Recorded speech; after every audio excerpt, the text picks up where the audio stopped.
You could try to play, but you're never gonna beat me. Look the other way, what I'm doing ain't easy. Bloody hands stained from the people who deceive me. Muddy hands break through the chains, go free me. Looking for change, looking for pain. Pulling a mob, pushing a train. I'll never stop, stick to a lane. Pick up the pieces and go rearrange.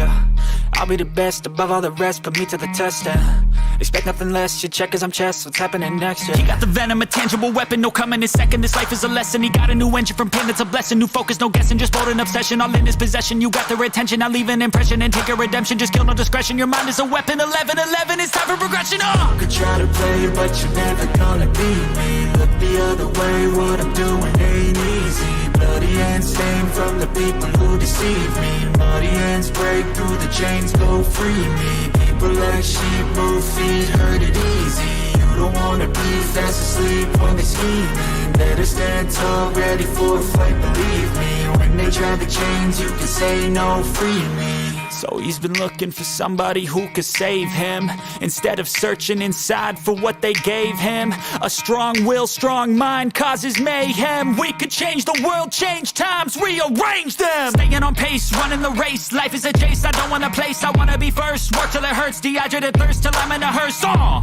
High ambitions and the right mind can take you so far. It's like you lived a few lifetimes. Take off, I'ma break off from the weak minds. They can stay soft, you can change lives, you create thoughts. Never waste time, you got one shot, you got one life. Better pop off, what do you like? Make a dream job, no 9-5, no mean boss. Just my life and free thoughts. You could try to play, but you're never gonna beat me. Look the other way, what I'm doing ain't easy. Bloody hands stained from the people who deceive me. Muddy hands break through the chains, go free me. People like sheep move feet, hurt it easy. You don't wanna be fast asleep when they scheming. Better stand tall, ready for a fight, believe me. When they try the chains, you can say no, free me. I feel nauseous, believe me. Never had a lot of shit come easy. Had to work hard, struggle just to be me. Had to rise up just so they could see me. Did what I had to do just to feed me. And what was left over I put towards my dreaming. But the only thing in life that has meaning are the things you gotta work for, believe me. Take into your hands a plan, your own hands can land your own brand. And damn, I feel like no one takes accountability. They want the credibility, convincingly unwilling to put in the fucking hours it takes to get some power. Don't be sour, take a cold shower, scream until you're louder, work until you're prouder. And all the doubters, they're just downers. I swear to God they all let me down. I always fought just to wear the crown. I'm pissed off at these clowns who were all taught they deserve an ounce. It's only worth it if you work for it. It's only worth it if you work for it. I won't stop till they hear me now. I won't stop till I wear the crown.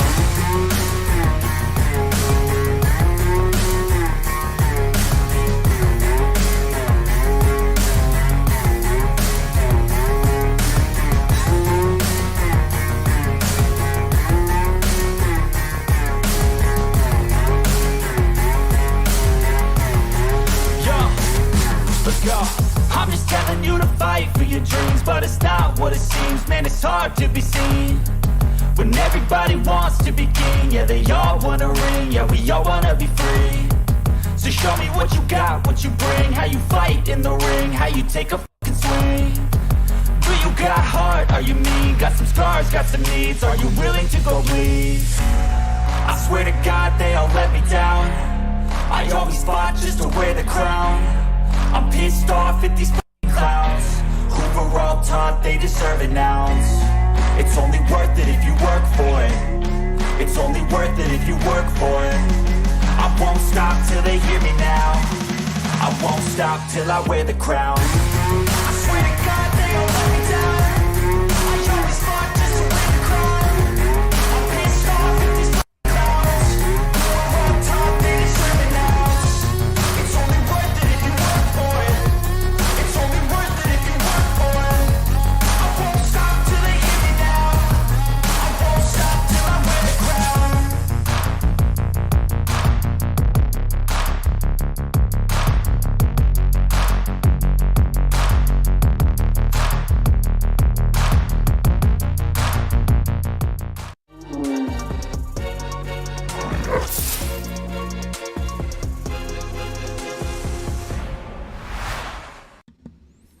going on, everyone? It is Sunday and I almost didn't make the stream. I was outside cleaning some of the gutters and everything because we just got a torrential rainfall warning over the next 2 or 3 days. We're expecting like 100 millimeters of rain, so that's insane. That's never really happened in this area, so we're preparing for flood waters. Now we should be okay here. Actually, I'm on the high ground and we're surrounded by fields and everything. We're not in a city situation where everything's paved in, so water does have a lot more potential to sink into the ground. But anyway, over the next 2 days we'll see what happens in terms of videos and stuff. But yeah, we got some crazy weather coming in.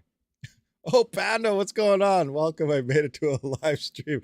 Awesome. Let's do a quick roll call, see what's going on, and then I don't really have a topic today. We're just gonna do random talk about whatever. So scrolling up here, we got Andres 27 or 23007. We got Michael Flores, Ogre MGTOW, Gerald Graybear, Gojo Maitik. I butchered that one. The Traveler's Travels, Justin Miner, Derek Bonzit, Dave Collins, Jason Miner, Ogre MGTOW again. Oh, Mr. Fudweiser. We got Dave Collins. Scrolling through, I'll try not to repeat too many names, but as we know, I usually repeat you guys about 1,000 times. Michael Smith, Love Sanger, what's happening? Little Time Mining, what's going on? Moxky Shamox, craziness. Key Enigma Adventures, what's happening? 1400F, yes. Oh, I'm on Canadian, so it probably looks too good for you guys. So there we go. Let's try some USD action there. Dave Collins again, Love Sanger. Oh, butchering. And I think I caught up. 3 Fox Co, Rick 4, Red Panda Mining, what's going on?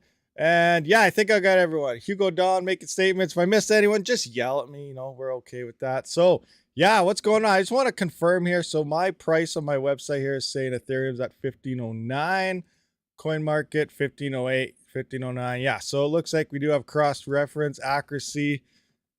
People aren't liking ETH the past couple days, huh? How about that? Ethereum took a massive, I guess, dump, any way we could put it. But honest opinion, guys, we talk about it every once in a while. I don't think we're at the bottom yet. Now, based on 2017 and 2013, we did see the ups and downs. They all came into it, these 4-year cycles we always talk about. And I really think the bottom is probably going to hit. Now, remember, I've been saying this for 4 or 5 months now. A lot of people thought, it would never drop before the 30, 35K mark. There's too much support. But even then, we're saying, I think Bitcoin, the bottom, will be in the 14 to the 20K mark. Now, not financial advice in any way, but usually from the peak of the all-time high to the all-time low, they're about, from 2013 and 2017 results, they're about a year apart, and they're both about an 84% drop from the all-time high to the absolute bottom, which puts us in, that 14, 15 range. So just to, add a little extra people and money invested, I do think 14 to 20K around October, November-ish will be a potential bottom for the market. And then obviously we're going to see some sideways swings for we'll see the odd up and downs like we always do. And then we'll slowly swing north and gaining a little bit of traction into a 2025 bull run. Now, what's different about this is, leading into the next bull run, we're not going to have Ethereum potentially for GPUs. So, things are going to be changing moving into the future in terms of mining. But at the same time, the next go-to coin might not even be here. We could still be talking about Ethereum moving to POS by 2025. We have no idea what's going on in the background. And, there's a lot of variables we can't really dictate at this point in time. But always keep your eyes open, your ears ready to roll, and just pay attention on what's going on around you. What's Rad Panda talking about here? Gladly buy 32 ETH at $5 to $800. Yeah, it's crazy. It's funny how we talk about all this in the bull run. We're like, oh, I wish, it was down to this, I'd buy so much. I wish it was down to this, we'd buy so much. So we're getting back down to those levels where we always wished it was at. And, then you're in the certainty, is it going to go back up? Well, based on history, yes, it's going to go back up. Potentially, if it's a 4-year cycle like we have been seeing since 2013, 2017, 2021, 2025, it's going to go higher and higher every single time. So the previous all-time high is going to be small compared to the next one. So there is potential for massive gains, not financial advice. I wish I had a lot more money to potentially buy myself some Bitcoin, obviously, but I don't. We get to these times, we wish we could, you know, save our money, get ready to buy into something. Then we hit these times, and now that we have like no extra money. At least I don't. I'm not saying all you guys out there, but me, I don't have the extra funds to just go out and be like, all right, I'm going to buy myself a couple Bitcoin. Not happening. I wish though. But, you know, this is the time to, you know, get into stuff, because I really think 2025 is going to be huge gains. Let's kind of go through the chart here just to get an idea of what I'm talking about. So let's just go to Bitcoin price. Bam. Most of you guys that see my live streams, you kind of know what we're about to look at here. But, you know, if I even, you know, a newer person's out there and they're not realizing how crypto works, well, this isn't really how crypto works, but it's just a straight up statement. We're just going to go to max here. I'm going to zoom into about, actually, let's just look at it from here. So you can see here's 2021, here's 2017. And, you know, you guys, I mentioned 2013. No one really talks about 2013. 2013 is when Bitcoin first started, you know, getting its little bit of adoption here and, you know, talked about. But look at this little tiny blip right here. Not even a freckle. You totally missed this, not even know it exists. But if we zoom by, kind of rewind here like so. Where are we at here? Where is it? Is this 2013? Yeah. So look at the price here. So we're at $111 in 2013. Same time frame. We're coming up to like that November mark, and bam, 1,000. I think it's a little higher. $1,127. So $111 to $1,100 in November, which is around when we usually see these spikes. That's 2013. We fast forward up into 2017 here. Bam. Look at that. Now look at this little blip. Look how small it is. 2013. Big bull run. 4 years later, 2017 hits, a bigger bull run. And then we fast forward into what we've seen now. So we're coming into here. So now we got 27. So we got 2013, 2017, 2021. And then now we're coming back down into that dip. That's what's happening. So coming into 2025, what do you think this is going to look at? Look at the difference here. Bam, bam, bam. Could 2025 be like literally up here somewhere? Like we could be up here in terms of it. So the future looks bright, and there are some background. I've been watching a few other investing type of people and whatnot, and they're saying there's some crazy hedge funds and everything coming into the crypto market. They're filing for all their patents and all sorts of things to make it a reality. But there's a lot of deep rich people financing these 4 different firms, and it's going to be like straight up like ETF Bitcoin type of operations, and they're set to be, you know, legally ready to run in about 2025 as well. So, you know, those financial people, they kind of know what's going on. Mainstream, they're usually like, stay away from this, it's too volatile, it's not good for you. But we know what they're doing in the background. They're definitely, all these mainstream people, they're getting into crypto. It's getting larger and larger every single run. And, you know, the future could be massive. Now, not financial advice. This is not how it may not come this way at all. It could drop down to nothing. We could all be, you know, crawling on the floor saying, what happened to the next bull run? That could happen. Will it happen? Probably not. It's probably going to follow the cycles, but always do your own research. Don't say Rabid said, go out and do this because this is going to happen. There's a good chance it will, but it doesn't mean it will. Always do your own research, not financial advice. But the future is looking very bright. So you got to hang in there, keep your heads up. Right now is the time to probably be getting in some coins. I seen someone in live chat say they just picked up a little over 4,088 for a decent price. So, you know, awesome. You coming into the future, that could look really good. Hold on to your crypto. You got some cold storage wallets. Be sure to dump it in there. What is it?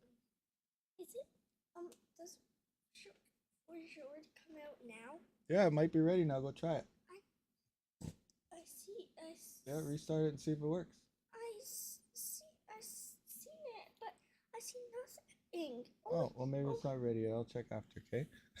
Sorry, guys. Little one was waiting for a game update. And usually it's delayed from ARC. ARC has a new map and everything coming out. So she's all excited for it, but it's not there yet. It's supposed to be released 12 minutes ago. Anyway, back to this. What's going on? HODL your crypto now. Don't sell now. Only become rich for the next. Yeah, exactly. Panda knows what's going on. HODL everything.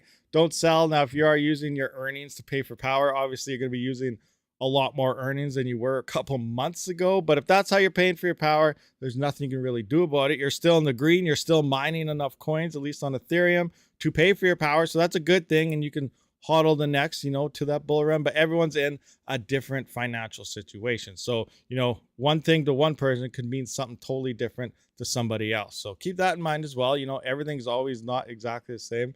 Red Putts. Roblox? No, it's not Roblox. It's she's playing Ark Survival Evolved. It's actually a pretty fun game if you haven't tried it. It's negative funding on Binance, so prepare for some short killing. Yeah, very well. A2000 all the way. Yeah, that's another thing. If you know, if there's a farm, if there's a guy out there running 2 gigahash on A2000s and another guy out there running 2 gigahash worth of 3080s, obviously the guy running the A2000s is going to be able to stay on, if they have the same power price, is going to be able to stay online longer and come back online sooner than the guy rolling with, you know, the 3080s, just because it's more efficient, uses less power to get the same amount of hash rate. So like I said, there's a lot of different variables in how people are mining, what they're mining, and so on to determine, you know, if you turn off, don't turn off, and everything like that. Let's take a look at a quick profitability check here. So if we run into what to mine and do GPU mining profitability ranking, whatever, looks like the 3090 Ti is in the lead, making $1.54 after power. Now, that's 10 cents per kilowatt hour. With the current prices of power and everything, some people are at this, some people are lower, but a lot of us are probably above this. Myself, I'm at about 16.7 cents, even though I'm locked in at 6.5. So for me, what are we making here? So a 3090 Ti is making 95 cents a day. What is the ROI in that? Definitely over a year, probably 2 years. I don't know. I don't have any of those GPUs. Thank you. I do have a 3090 though. 91 cents a day on a 3090 at my power price. That's insane. 85,000, 90 cents. Like, oh my gosh. Like, we're under $1 on any GPU out there. We're under $1. Now, actually, that's a lie. They do not have CMP cards here. So I believe I'm assuming the the CMP 170s, potentially the 90s, and maybe the, what's it called? What's that big one? The HBM2 one. Is it, Panda, do you know, it's a CMP 220 or something? Maybe it's a 220, I think. But those monsters are probably a decent amount above $1. They're just, you know, none of us as residential miners can afford any of those, but they're like amazing efficient GPUs when it comes to mining. But, you know, overall for us, we're not really seeing it. I did see a tweet that someone mentioned the 6800 XT was the top GPU this morning, but I am not seeing that according to this chart, so I don't know. But we're definitely dropping down in terms of daily profits every single day. Myself, like just looking at this ordealio, let's hit the refresh. Where am I at right now? Refresh it again.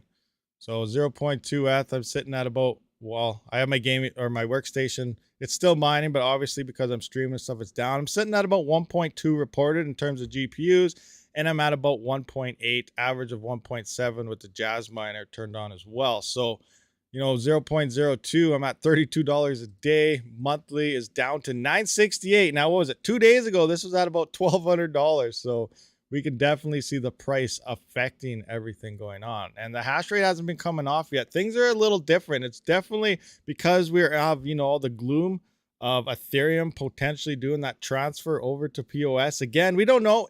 They still think they're going to do it in a couple months by the end of the summer. They very well might do that. But if they don't, you know, we could still see to the end of the year, next year, 2 years, 12 years from now. We have no idea what's going on.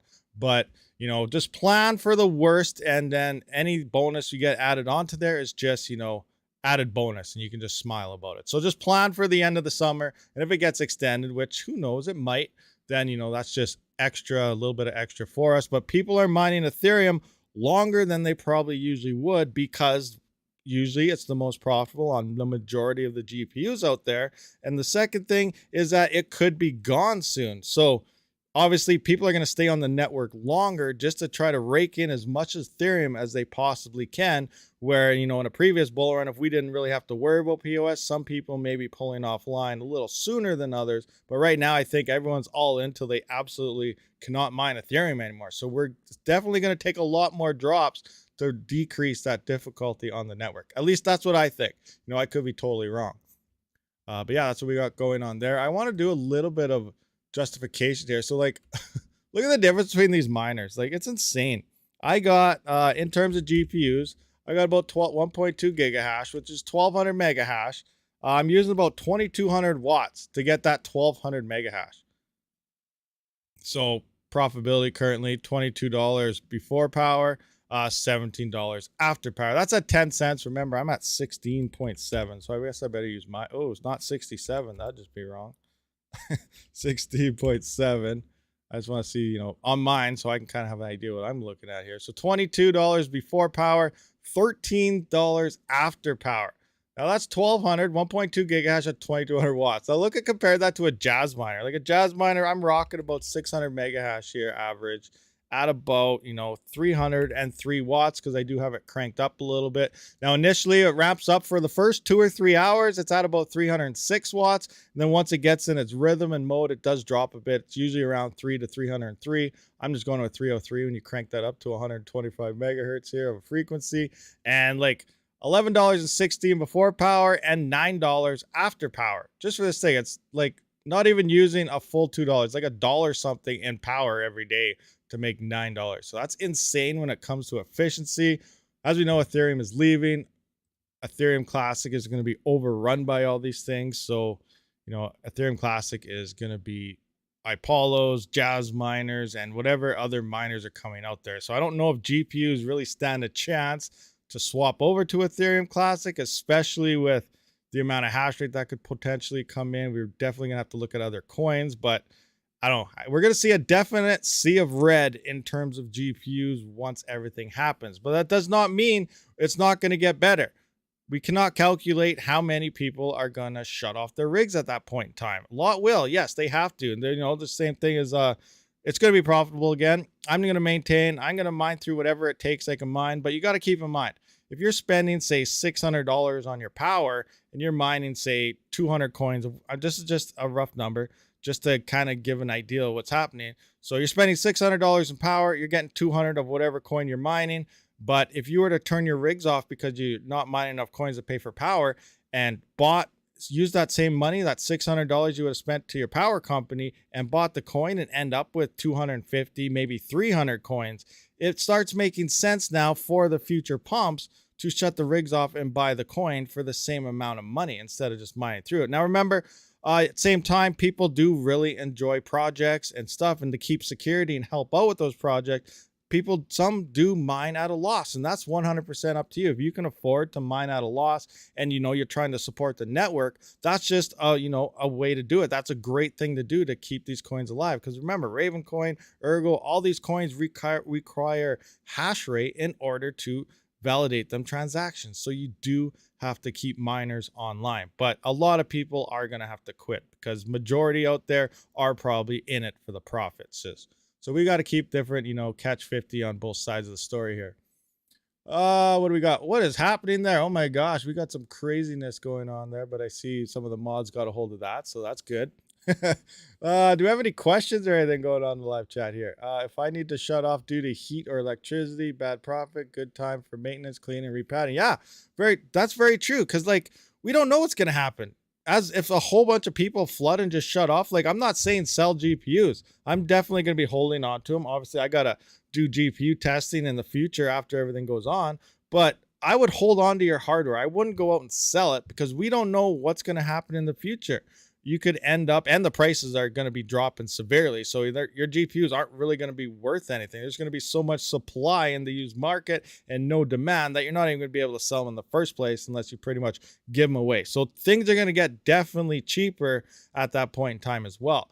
But moving into the future, like the next go-to coin, maybe it's not here yet. We don't know. It could still be coming. Maybe something's on the game plan from some devs out there. They're going to release something. Maybe they're going to fork something. We have no idea. And that could be the next go-to. There's still future out there we don't know about. Something could severely take off. Now, I know the numbers are looking bad right now, but say in 4 years, 5 years, 6 years, something could really explode and then become the new Ethereum. Right now, it doesn't look like anything really will. There's a lot of coins that have the potential to do so, but it's going to take some time for them to grow and do their thing. But once we get into another bull market and if GPUs, becomes very, very profitable again, obviously we're going to have a shortage because everyone's going to be wanting to pick up this hardware. So it's best to just hold on to it for your future, and potentially you already have all this hardware to turn back online if need be. But again, depending on your situation, everyone looks at it at a different angle. So yeah. What do we got here? If you mine at a small loss during winter, for me, it heats my house and save a lot of money. Yeah, you could do that too, very sure. If your gas bill is a lot higher than your electric bill or something, you're doing that in the winter, you know, that's another way to justify it. There's a lot of different ways to round it, or, you know, to get yourself mentally ready for something, and use whatever tactics you have. But we just got to keep an open eye and say, you know, things are definitely going to change, but we just don't know how yet. It's too soon to tell what's actually going to happen and how it's all going to play out. We can just do, you know, predictions based on numbers that we see, but we just can't really go about saying, yo, this is what's going to happen 100%, because we don't really know that answer. Do we have any questions? What do we got? We are all in it for the profits money, Rabid. No matter selling every day or not. Yes, Fada, you're right. Well, I admit that. I like myself, you hear about a token, you hear this might be doing good things, but I said this in the past a couple of weeks ago in a live stream, maybe it was just last week, I don't know, but it is. It's all about profitability for me and everything. I don't really care what these blockchains are doing. Like, they're all doing cool stuff, don't get me wrong, but if I'm mining and I'm losing money on it, I'm not going to mine it. So, like, I'm straight out about that. I am in it for profits. I like to test different things. I like to look at profits. Some people look at ASICs like it's a bane and it's just horrible. But, you know, think about it. A KD box is still profitable. A KD box Pro or something, it's only using like 55 cents a day in power at my power price, and less if you're under 16, 17 cents. So it's still making money in the current bear market. At 230 watts is mining about 1.5 KDA a day. I think I actually dropped to 1.4 or something. We can actually have a look at that right now. What is it doing right now? Where is the little guy? Where is he? Where's my pool? There we go. Pool flare. Go down to options, other. So yeah, look at that.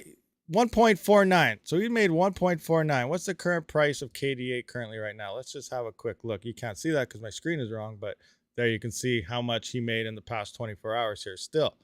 So I'm going to go into KDA. We're going to go to the KDA price. We're going to look at it today. CoinGecko. Why not? Jump in. Change that. Wrong button. And that's still $2.42 at today's market. It's only $1.63. You'd look at the price and go, oh, this crashed like crazy. But this miner is still making $2.42 a day. Drop 55. It's about $1.90 at my power price per day profit after you pay for your power. Now, this is one way to look at it, but another way, right now you're thinking, oh my gosh, the ROI, it's 200 some days, 300 days. You know, actually it's over 3, so it's, I guess 6 something, 4, I don't even know. But say 1 to 2 years. A lot of people think, oh my gosh, this thing's going to take 2 or 3 years to pay off. Yeah, even in this bull run, it's going to take 2 or 3 to pull off. But look at what happened in the past. Like, seriously, each bull run will go up. Will it hit this again? Who knows? Every bull run gets bigger. Let's say it doesn't even hit that. Let's say it hits somewhere down. Oops, I didn't want to do that. I didn't want to do that. Where are we at here for price? 19. Okay, that's lower than the high. Just me adjust this again.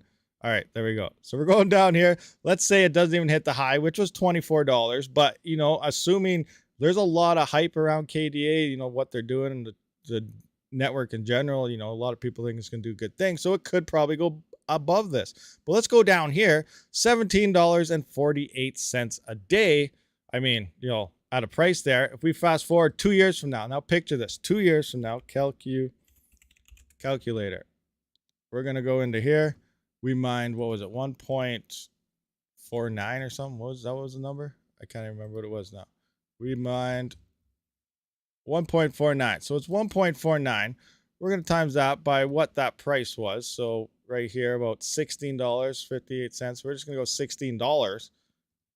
So now we're at $23 a day. $23 a day. We're going to times that by 30. That is $715, you know, in 30 days of mining right now, if we're hodling till 2025. Now we times that by 12 for the year. That's 8,542. That's already an ROI at the higher third parties of 2. You paid for 2 of these in 1 year if you wait till the bull run to pay. Now we have at least 2 years for this to go through. So that's 1 year. We're going to times that by 2. So in 2025 of this thing mining alone from today, we could see a $17,000 if we sell in 2025 of this thing. It's still profitable. This is one way to look at your mining experience for future gains. Now, a lot of people don't look at this. They look at the current fiat value. They look at the current ROI of 600 days or something. Well, we can pay this thing off in 2 months of mining. If you mine for 2 months, shut it off, and then wait till 2025. That's when the next bull run hits.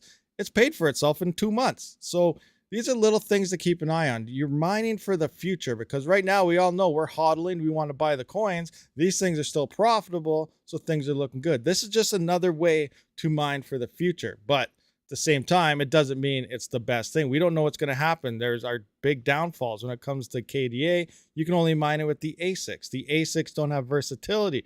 If something happens to the algorithm on KDA, if they fork to something else, that ASIC is dead weight. If KDA crashes and burns, you can't just swap that ASIC to something else to mine. It's gone again. So there is that risk. Really, in theory, the only safe ASIC to purchase would probably be a Bitcoin miner. But they use so much power for their hash rate, but they are the safest because Bitcoin's, we pretty much guarantee it's going to stay on the algorithm, and that's the way it's going to be mined for its entire lifespan. So that's probably your safest way to bet. I think Script would probably be your second best bet with the L7s when it comes to Litecoin and whatnot. There is that big thing coming in by Vitalik for Dogecoin to get moved to POS. Will that happen? I have no idea. And then probably third would probably be KDA. I really think it's a safe bet that they will remain the way they are. But again, I have no idea. They could change at any time, but I really think they'll probably stay with the algo and everything they're on. And then, you know, there's tons of other coins you got to do research on as well. Like Sia coin and stuff. It has potential to do stuff. Like there's so many different ways to mine things other than GPUs. But GPUs are, I guess, the easiest way for any user to get into crypto, just because of how, you know, your gaming PC can start mining something, or you can pick up a GPU. Usually, you definitely can pick up a GPU at this point in time if you want one to, you know, go out and try to mine something. So obviously a GPU adds more versatility, adds more users to any type of network, because everybody pretty much has access to one at a cheaper cost than something big like that. Anyway, yeah, there's a little rant I went on about. Hopefully it helps somebody understand something. Yeah, you didn't know about that? Yeah, Vitalik's been donating a whole bunch of money and tweeting past little while about Doge to go to POS. I don't know how much pull is in there, what's going on there, why Vitalik has such a thing with Dogecoin for some reason. I don't know. I don't know what's going on there, but yeah, allegedly Mr. Vitalik wants to move Dogecoin or help them move to POS. So it's kind of funny how wants to help Dogecoin move to a POS when he can't even figure out how to get his own platform to POS. So it kind of makes no sense in my mind, but who knows? I just thought that was kind of funny. Anyway, don't use power line adapters on surge protectors. I'd bury a 10G fiber line in my yard. What are you guys talking about? What's going on here? Thank your lucky stars, Canadian miners and Red Panda ETC.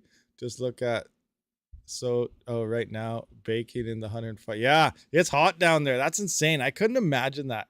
105 Celsius, like what, or Fahrenheit? What is that in Celsius? I gotta figure this out. 105 F2C. That's 40 degrees. That's insane. That is hot. Like on our hot days here, like I'm in, you know, central Alberta, we get to maybe around 32 or 33. So what is that? And that's a hot day. Like we don't see too many of them. So 91, our hottest days we see in the summer. Panda, Surrey, where's that? That Vancouverish, Surrey-ish type of areas. Where's that? It gets Kelowna. Is that close to Kelowna? I know Kelowna gets really hot. They can see the 40s, I think. I don't know how close to Kelowna you are, but you may see some decent heat spikes over there as well. I'm not sure. Let me know. How hot do you get there sometimes?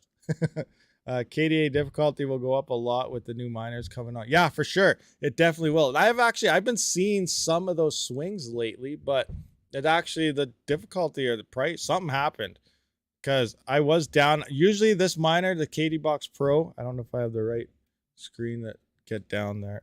That one. No, I'm gonna have to use the full screen. But I was down to about 1.40 for a couple days. Average for the past month or so, it's been at 1.5. You can see it just dropped to 1.48. But yeah, those new KD maxes and everything just came. Obviously, a lot of people are coming on. I think it's kind of fishy. I don't know. Maybe it's just me, but do you guys see how Goldshell kind of rolled out those last miners? It seemed kind of interesting. It's like anybody who's purchased a miner and stuff from them previously kind of got first access, instead of, you know, just releasing it for everybody to have a chance. So I think that was kind of not a very good release type of thing. I don't know. As a company wide, you think you'd give everyone fair share, not just people who've been previously buying from you all the time. But I don't know. There's something crazy going on there in the background. Kitty, yeah, that'll go up. Moment of silence for those 3080 thermal pads and 44C. Speaking of thermal pads, I'm finally getting some in for my 3090. Do I have this up here? Where's HiveOS? So I've never done a pad job in any of my GPUs ever. And my 3090, it doesn't throttle. It's hanging in at 124.2 mega hash right now. 108. This is a Founders Edition 3090 in an OCTOMINER rig. It's, like I said, stock pads, everything. 108, but we're hanging in, not throttling. But I do have some pads coming in because I figured, you know what, I may as well change this. And then just to, do a comparison, see how it goes. Now, I know there's been copper mods coming out. Panda, do you have experience with the copper mod? Are you still here, Panda? If you're still here, I've been hearing some mixed reactions that there's been a decent number of GPUs coming in that have soldering cracks and something going on. And it seems like majority of the GPUs that are seeing all these issues were copper modded instead of memory pad swap. So it is looking like the copper mod may be potentially wrecking GPUs. It hasn't been out for very long, and there seems to be an influx. So I don't know if people put them on wrong or what. I can't remember where the article is. I'm going to go through it and get down to it. But I just want to point out, I have been hearing rumors that copper mods have been breaking things. So let me know. And my mind, like copper mods, I guess they last a lot longer than memory pads or something. They're a lot more expensive. Would I go with the copper mod? Probably not. I went with memory pads because they're a lot cheaper, especially for a 3090. But I don't know the full details on that. I just been hearing rumors, so I just wanted to point that out.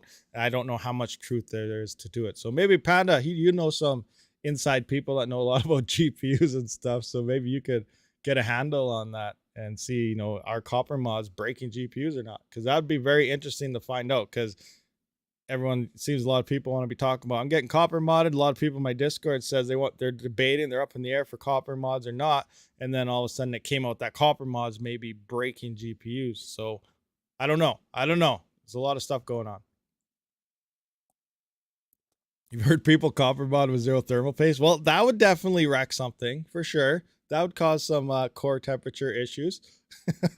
But yeah, I don't know. I don't know the details on it. I just hear the rumors. So I can't tell you if there's 100% truth or not. Just look everything up. Do your own research before doing something to your GPU. Because once you do something like that, remember, it does void all warranties. So make sure whatever you're doing isn't going to break your GPU or at least increase the chance of it, because you may not be able to get it fixed at that point.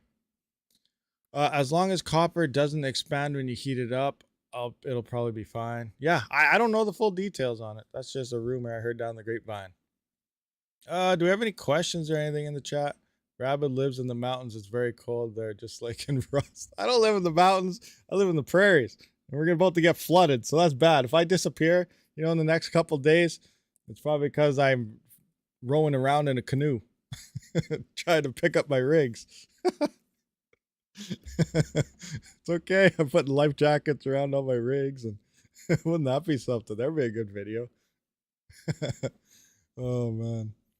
Okay, what other subject? I don't really have any subjects anymore today. Let's take a look at some block rewards, I guess. Block rewards are average. They're the same, 2.1, 2, 2, 2, 2. Yeah, nothing crazy happening. Usually, now do you guys remember pre-1559? We as a miner, when the price was going up, going down, that was the best time to mine. The price could crash like $1,000. As a miner, you'd just be loving it because, the gas fees are insane because people are trying to pull out, go in very, very fast. And obviously it increases the transaction fees. Too many people trying to fill up blocks too fast, getting out of there. And us as miner would sit back with a big smile on our face going, yes, we're smashing some 60th blocks, 50th blocks, all day long. And it's loving it. Then, it stables out and we're like, oh, back to normal. And then the price pumps, people are buying in and we're back at it. So ups and downs were a miner's best time. We loved it. This point in time, we're not loving it as much anymore. But I don't see any high gas fees being burnt currently. But I bet last night when everything really tanked, like when ETH dropped, 12 or 16%. I didn't look at this. I should have. But I bet you we probably saw some crazy burn fees going on at that point in time. So yeah. Network hash rate 1.13. Yeah, it's hanging in there pretty steady, guys. Pretty steady. Nobody wants to shut their rig off at this point in time. Getting everything you can. GDDR6 is the devil, Raju, but we've all played with fire. Yeah, 100%. Token staking, what is it? Network token staking. What do you mean by which is it on ETH token staking, or are you talking about any token staking, like staking a coin on something? How to save your family in a flood while building a water-cooled rig. Yeah, just stick the pump. That'd be awesome. You imagine that. You got the pump going on into the water that you're canoeing over, and it's cooling your rigs as you're mining with a super extension cord or something. Yeah, I don't know. I don't think that'd work too well. It'd be hard. My KD box, you had your KD box since last year, was getting 6 to 7 KDA a day now. It's barely 0.9 KDA a day. Can't imagine what another year will be like for difficulty. BTC miner or Flux though. No KD late for me.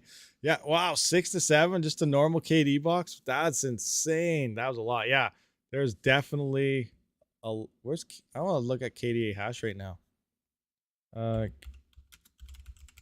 Let's find the hash rate here and kind of get an idea of what it even looks like. Mining pool stats. No, I don't want that. Miner stat. Network hash rate. So about a year ago, you said 6 to 7. Let's look back. Why is my internet so slow? Can I even go back that far? Oh, man, what is this? Is this working? Like, I don't know. I think miner stat's broken. This doesn't seem right to me. 80 all the way up to 100 and something is a straight line. What's going on? Okay, that's not working for me. All right, so I don't know where the hash rate is. Miner stat looks kind of broken right now. You got a question, and this came from someone who emailed me a bit ago. Do you have any regrets on Raptorium CPU mining last year and not selling?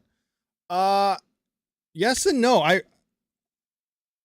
kind of wish I would have sold when I hit the high, but at the same time, I don't. Because I do think Raptorium has some income coming. As we know, they're working on that game. They're dropping asset creation is going to be there soon, NFTs. So they're doing a lot of stuff to their actual chain, which is kind of cool.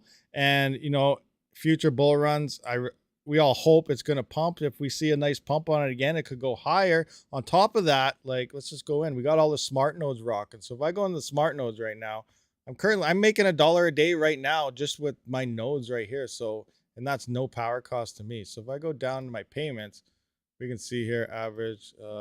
So you can see I'm getting 387, 398, 426, 402 Raptorium, these numbers every single day currently right now, just from staking it on their platform. So I'm still getting quite a bit of Raptorium. And then hopefully in the future, when that next bull run hits, we're getting a decent amount more. So I don't know what this is per day. Average paid daily. So I'm getting about $1.03. I'm making $1.23 right now for 0 power expenses. So in theory, you know, that's pretty good. It's making over $1 and I have no expenses coming out of my pocket. So that's not too bad. And if we hit a future bull run, obviously this is going to be worth a lot more. So I think staking it was probably a better idea because it's building up. And if I'm staking it here, making $1.23 per day, well, let's just do a quick.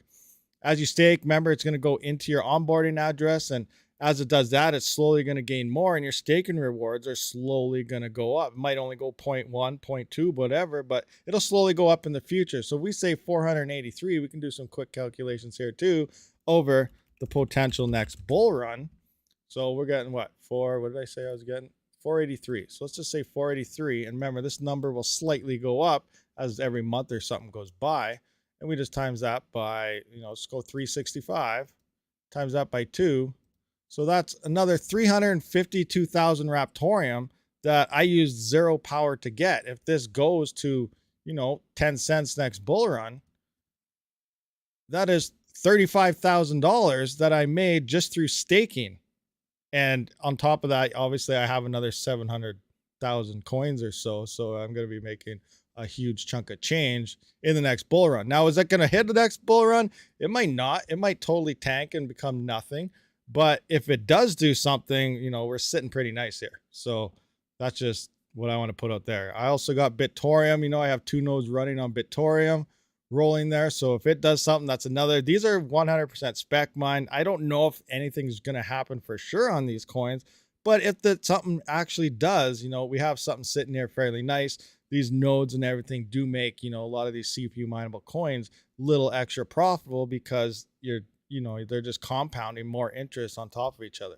So it's pretty much a yes and a no. I could have sold at the 8 cents there and got about $45,000 or so, or I'm holding it right now and potentially just the staking rewards alone will get about what I would have sold at in the past. So, you know, it is you never know. It could go up, could go down. I'm taking the gamble, waiting till the next bull run, and we'll see what happens from there. So I think I'm good right now.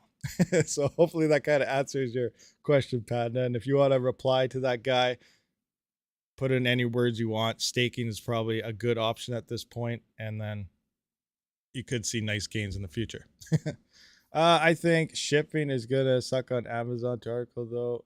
I'm sure Panda has probably shipped there. He's got 225k subs. Shipping to where? Antarctica. Oh yeah, that's crazy. Antarctica. Yeah, that's insane. I have no idea what that would cost. That would cost a little bit. That's the southern hemisphere. Yeah, the Arctic is north, Antarctica is south, and that's the coldest place on the planet. Probably the best place to have your rigs at. Yeah, that'd be great. Any mining hosting going on down there? I'm never shipping ever again. You ship down there before, or you're not shipping, or you just don't like shipping in general? Shipping is insane. Absolutely insane. Anywhere. Right now, prices on shipping, I don't even know. You're getting scalped anywhere you want. Gas stations, shipping.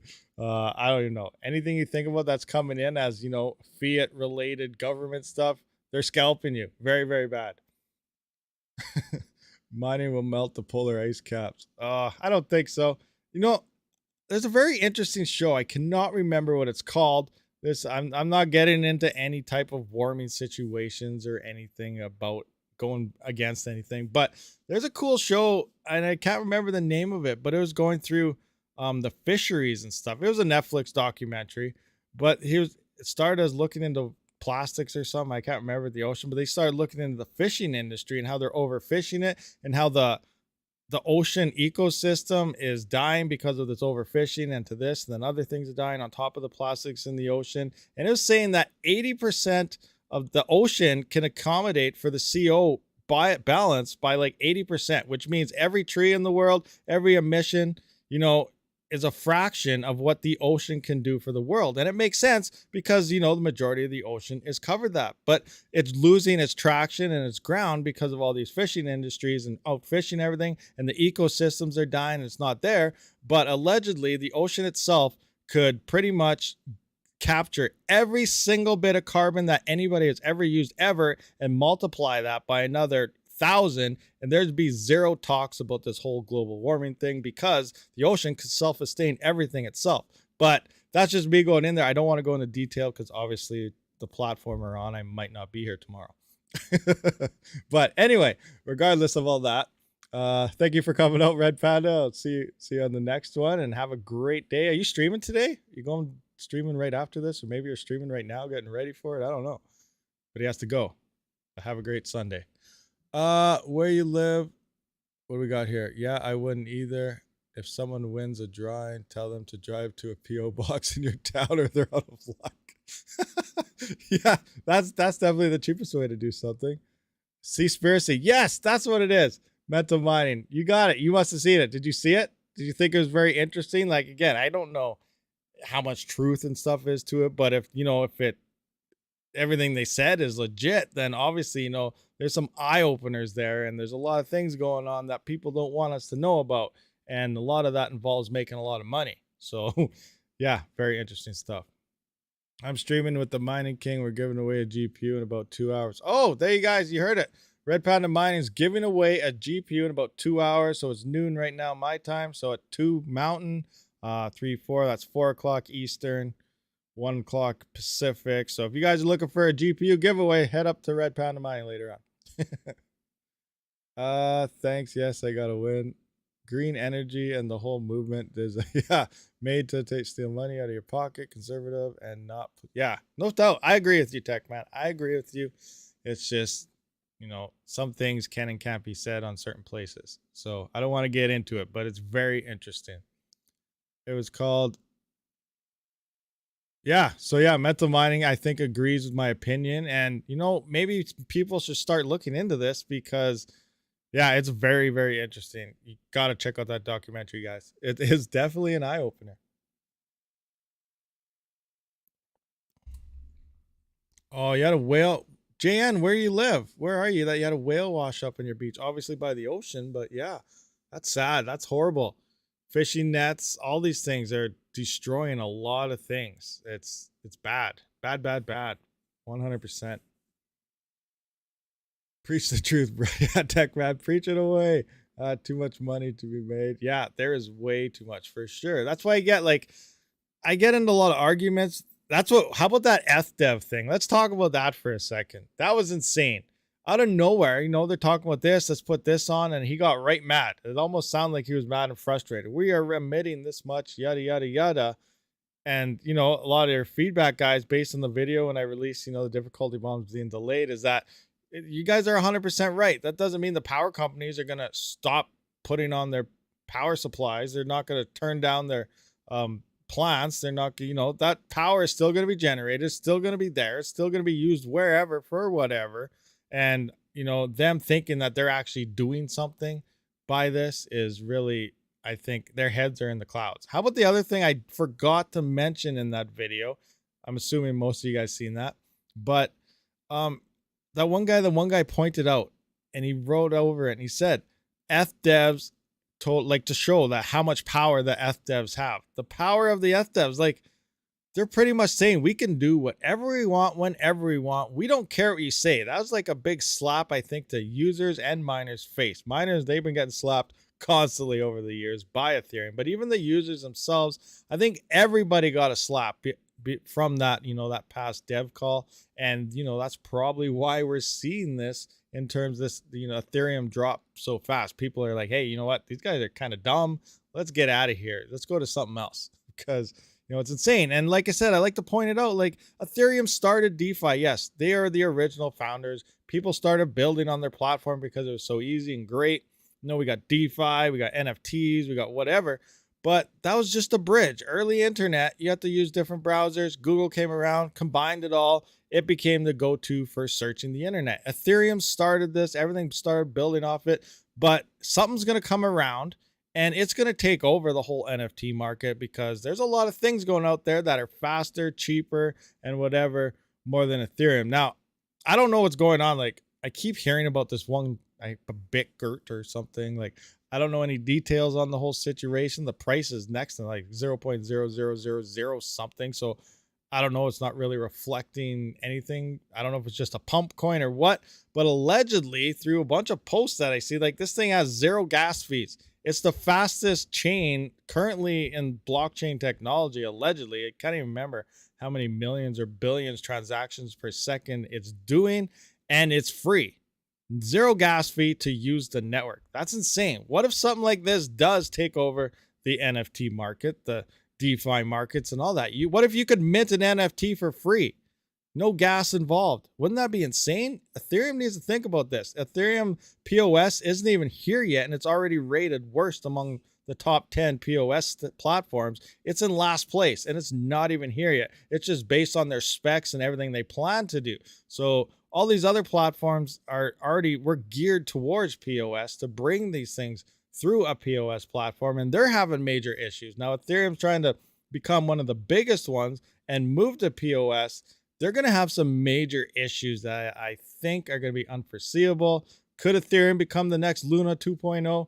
Potentially. Something very bad could happen if something bad happens in this transition. Again, I don't know if any of this is going to happen, but, you know, there's a lot of things that could definitely change. And the other thing, though, is if Ethereum bombs and turns into a Luna or something for some bad thing, that could have a negative reflect right across the whole crypto markets in general. People are like, oh, Ethereum did this too, and this happened. Oh my gosh, like maybe crypto is not a good idea. So there's a lot at stake and a lot at play here. And I think the Ethereum devs are, I don't know, I think they're way too cocky for what they're actually trying to do. Anyway, enough with that vent. Yeah, that's true too. Coca-Cola, you started this whole thing too. Coca-Cola was crazy pop back in the day. I'm sure you guys are all aware, but anyway, he does say ETC started this whole gangster party, fork it. Yeah, that's true. If you guys are unaware, Ethereum Classic was the original Ethereum. Devs didn't get along too much. I don't know what the whole dev team was at that point in time, but I believe Vitalik and, Baco, I don't know if Baco and them came in later, if they were part of that whole thing, but the original devs, half of them didn't get along with the other half, and then that's how it got forked. Ethereum became Ethereum Classic, and now Ethereum that we know today in mining, in terms of Vitalik and Tim Baco, that's the forked version of Ethereum Classic. It forked and went this route, and ETC went that route. So yeah, we asked that question a long time ago. Has a fork ever been better than what it was forked from? And yes, Ethereum did actually become better than Ethereum Classic in a way. Now they could totally swap that around. ETC could become better again if Ethereum flops and obviously everything drops down to nothing. That could happen. Like, it really could. I know it's hard to believe, but it definitely, Ethereum could become zero. Like, it could die completely, but we don't know yet. If they really mess something up, that is a very high chance that could happen. Obviously, they're going to try to not make sure that happens, but we don't know what's going to happen. It's going to be insane.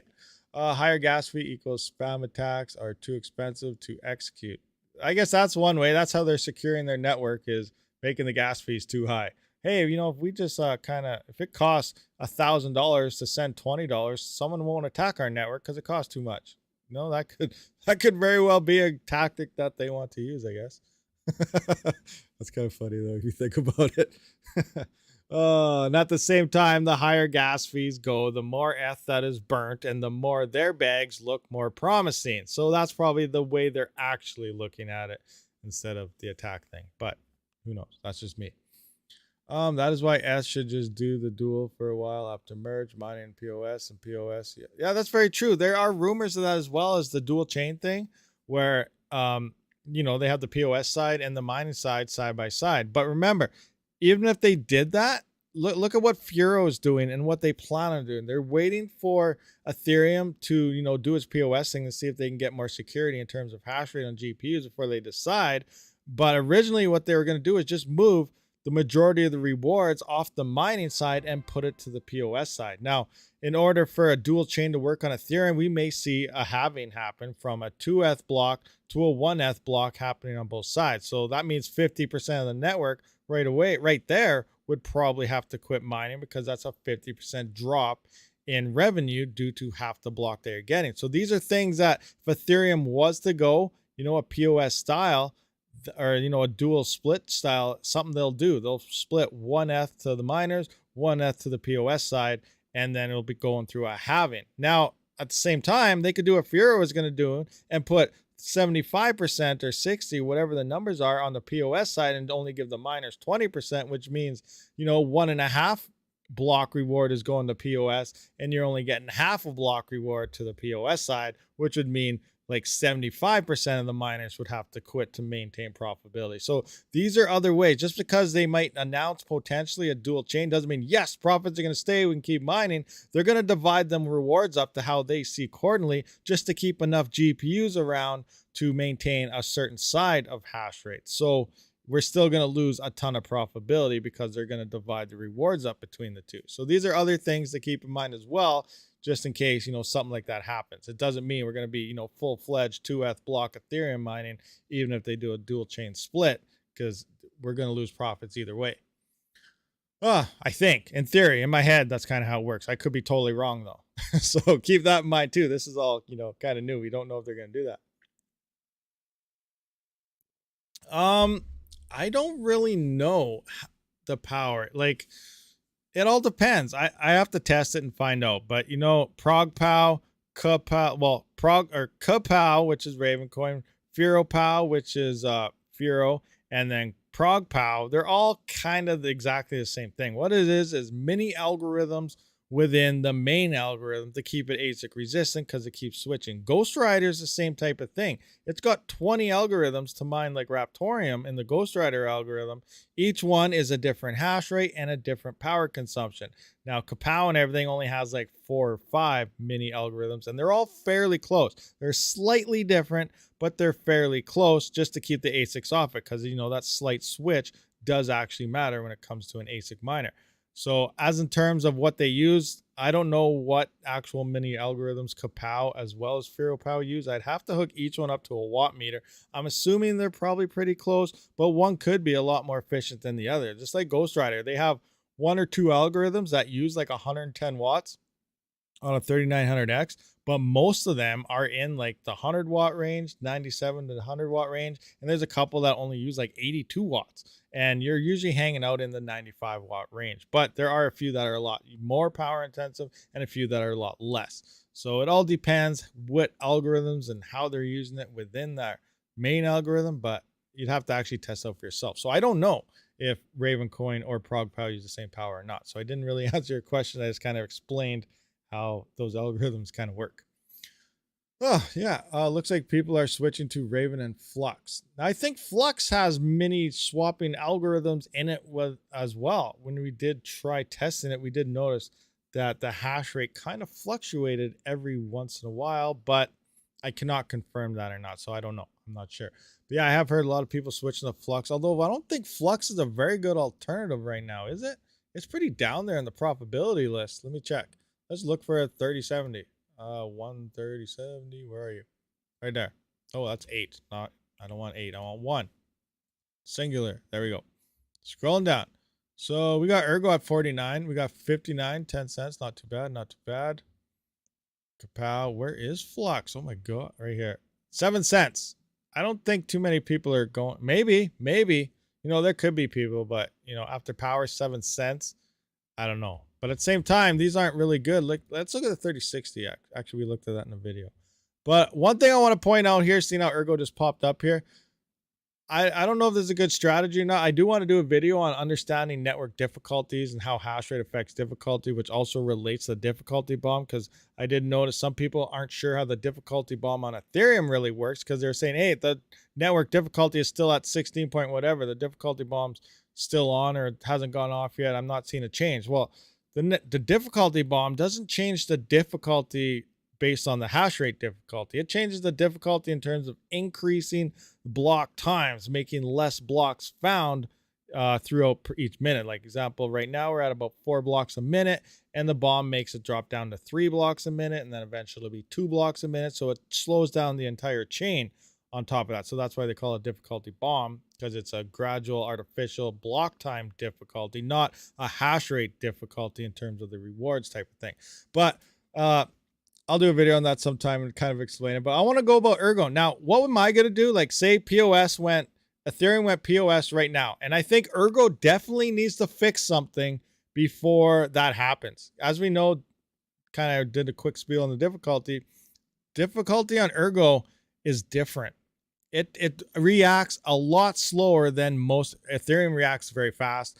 Ravencoin's a little quicker and stuff, but Ergo is very slow. It takes like a day or two before the difficulty starts increasing, and when hash rate comes off, it takes like a week or something for the difficulty to start decreasing. So, you know, I think what I'm gonna do right when ETH goes POS, I'm gonna jump straight onto Ergo for about a day or two, because the difficulty is not gonna adjust. So there's gonna be a lot of blocks being found very, very fast. So there's potential for some decent gains there.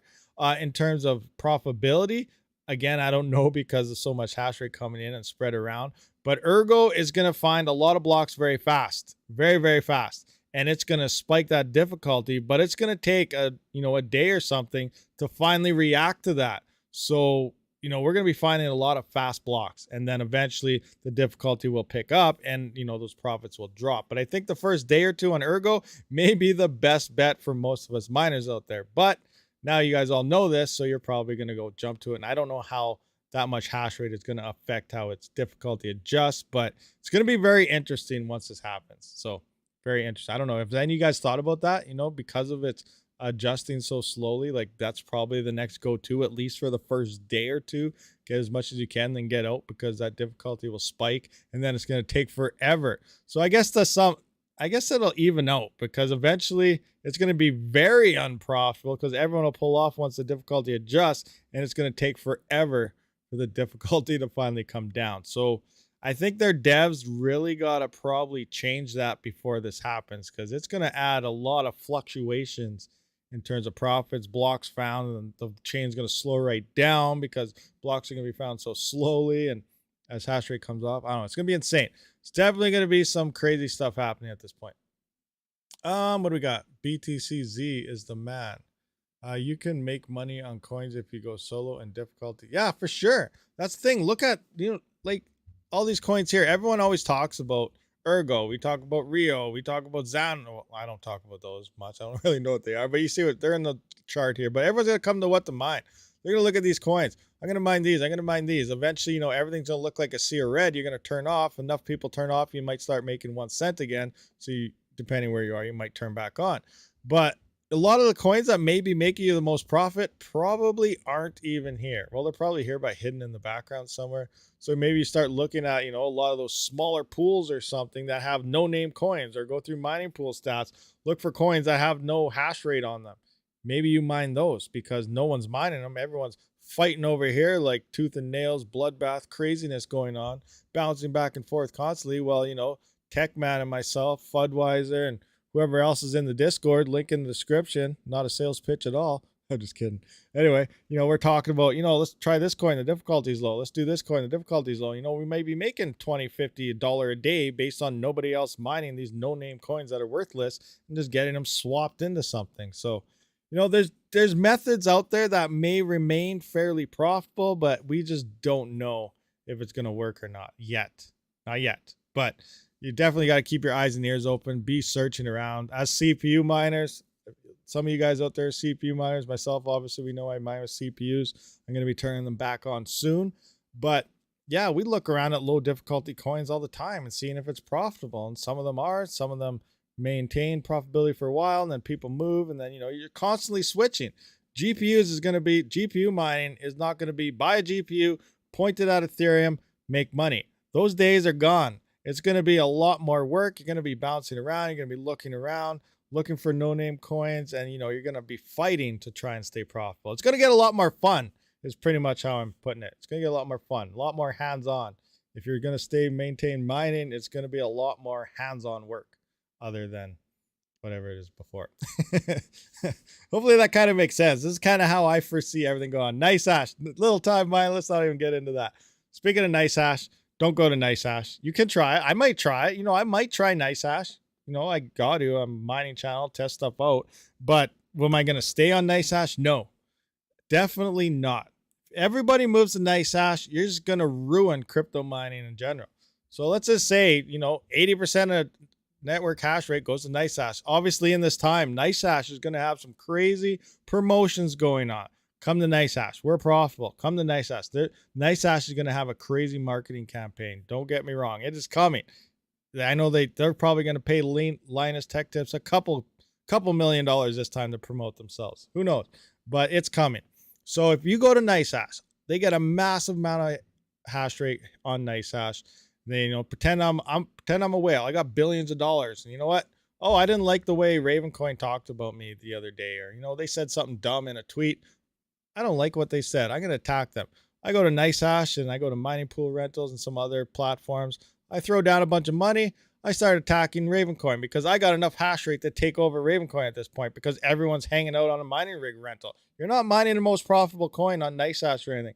You're mining whatever some whale wants you to mine, and however much he pays, that's how much you're getting paid. So that's what makes it profitable. Usually it fits along the lines of, Ergo's profitable at this point. Ravencoin's profitable at this point. Ethereum's profitable at this point. No, it's a whale if he wants Ergo and it's the least profitable coin, but he's paying a massive amount for your hash rate to get it, then you're going to be mining Ergo and making, the same amount or more than currently mining Ethereum, because this whale said this is what he wants and he wants it now. So that's how nice hash works. It's based on whoever they want you to mine at that point in time, and they dish out the cash to nice hash. Nice hash pays the miners, and you guys are mining to whatever pool that NiceHash puts it to, and all your rewards that you're mining is going to that whale's address. So that's what's happening. You guys are involved in attacking these networks. So what's the downfall of, say, these coins getting attacked? So say Rio, Swap, Xano, Conflux, Suro all get attacked, you know, 3 times each in the same month. It's like, whoa, what's going on here?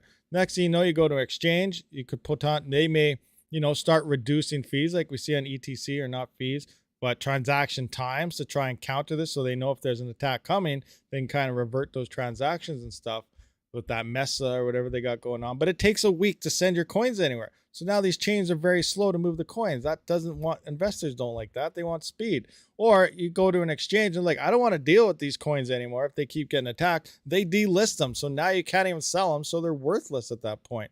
So you could hurt all these coins if they're 51% attackable in order to do so.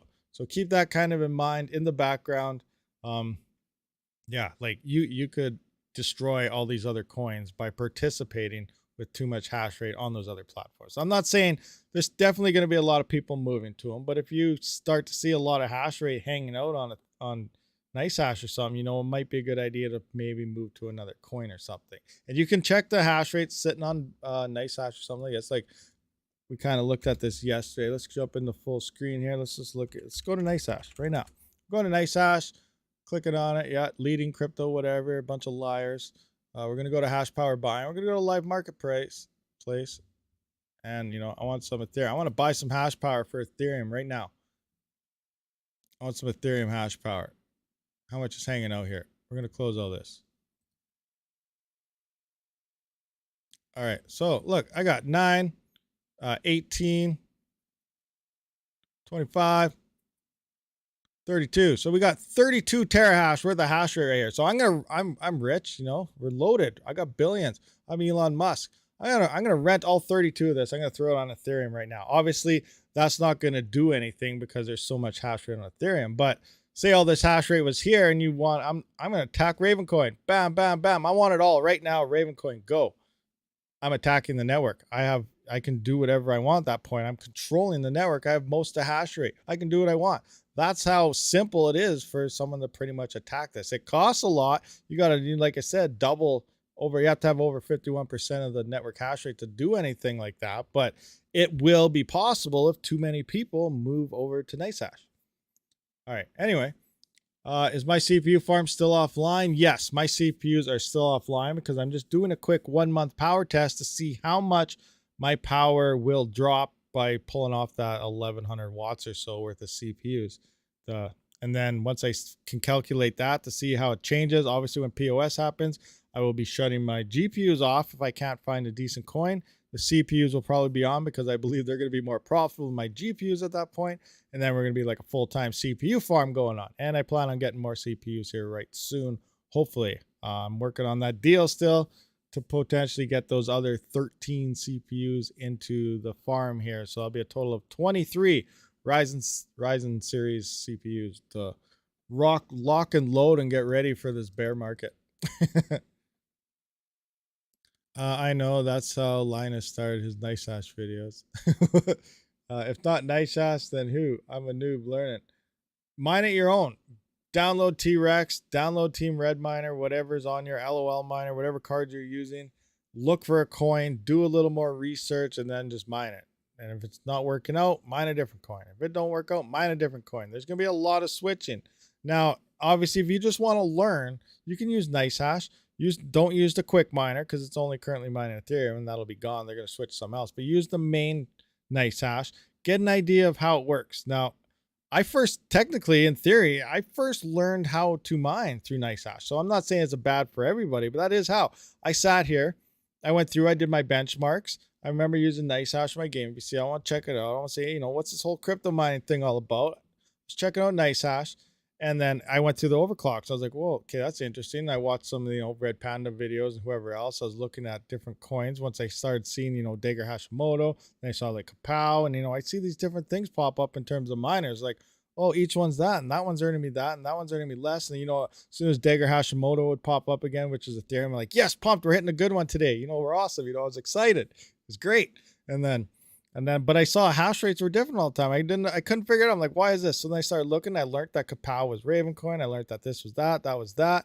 And then, you know, I learned, oh, you need different overclocks for this. So then I started setting, I had like 4 or 5 different presets in my afterburner, and I'd come down every 10, 15 minutes to NiceHash to see what it swapped to.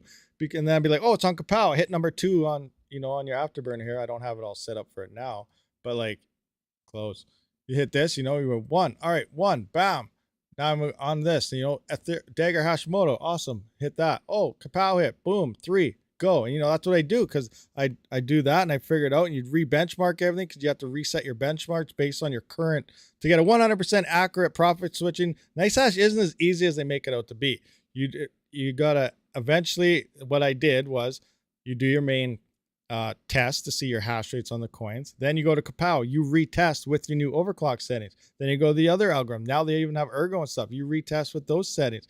And then once you have all the proper numbers and everything, and then it can properly switch to where it should point your hash rate based on whoever's selling. And then every time you see it switch, you're going to have to go in there and adjust your overclock settings to maximize your profits. It's actually a lot of work to utilize NiceHash correctly. Now, there's also NiceHash OS, which is Linux-based. It's a pain, but you can preset overclocks based on every algorithm manually, but it takes a long time through Notepad++.